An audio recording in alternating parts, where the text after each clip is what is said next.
We are heading around Mt Maunganui on a stand-up paddleboard.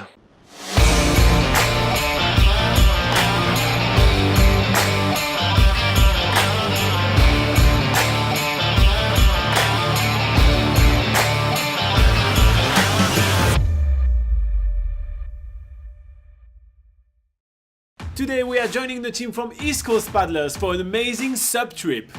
We are going to do some stand-up paddleboarding from Pilot Bay in Mt Maunganui. Go check out the water on a floating device.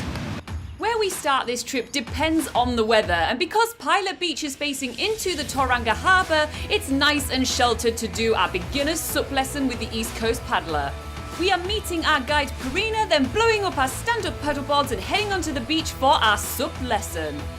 Perina goes through the basics of basically teaching us how to not fall off our paddleboard. First, we are learning how to paddle while we're on our knees, and then we are learning how to stand up efficiently without falling into the water. Once we get onto the water, we realise how amazingly calm and clear the water of the Tauranga harbour is. Not only can we see loads of starfish underneath our paddleboards, but the water is super calm enough for beginner suppers like us. We are getting the hang of paddling while we're on our knees, and then once we've got the hang of that, it's time to graduate to standing up. Although SUP does look really peaceful on the water, I have to say it's an amazing way to exercise. It almost uses every single body muscle that I have to actually stand on the board and making it actually stay flat. It's quite amazing. But we're not just here to exercise, we're here to take in the amazing views.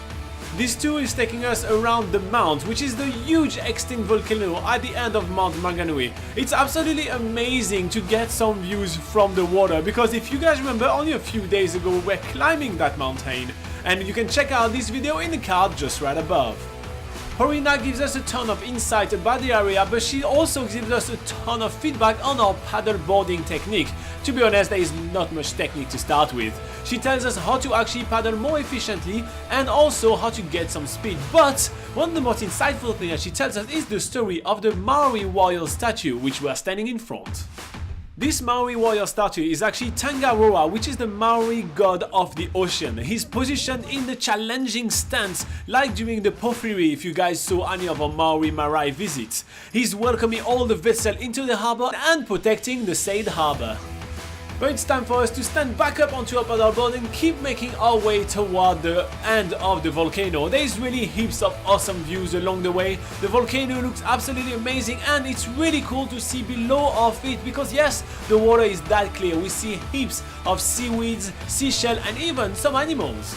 Along the way, we're spotting loads of different marine wildlife right underneath our boards, from shellfish, loads of different species of starfish, and we even spot a couple of stingray along the way.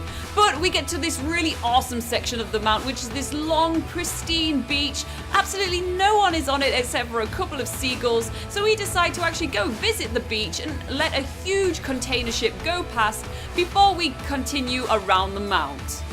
Not only is the mount surrounded by these beautiful beaches and hidden bays, but it's also lined with pohutu kawa trees, which is a type of New Zealand tree which blossoms red flowers during Christmas time, and that's why it's known as the New Zealand Christmas tree. Because our guide Perina is Maori herself, she knows all the local Maori legends and she can tell them to us in such an amazing, captivating way.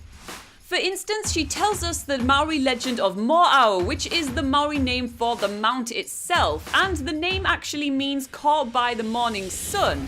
In short, the story goes that there were 3 mountains living in the nearby forests to Tauranga, and they had a little bit of a love triangle going on, but the mount, the one that we're paddleboarding around now, this was the odd one out, and he had no name at this point. Because the mount was in such despair that the love of his life's heart actually belonged to another mountain, he asked the people of magic powers to drag his body, or his mountain self, towards the ocean where he could drown. So the magic power people started to drag him, but once the sun rose, this is where their powers ran out and they had to leave him in the place that he is in today.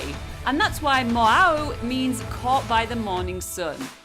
This tour is just an amazing tour that keeps on giving. On top of the awesome stories, we are paddleboarding around an amazing site. I really enjoy everything about the tour, and if I have to keep one thing in mind, it's that love triangles are just trouble, even for mountain gods. So we are settling in there and getting ready for tomorrow's activity, which, to be fair, is pretty relaxing. We're going to be checking out Leisure Island, which is just off the coast of Mt Maunganui Beach. So join us then. It's a free activity.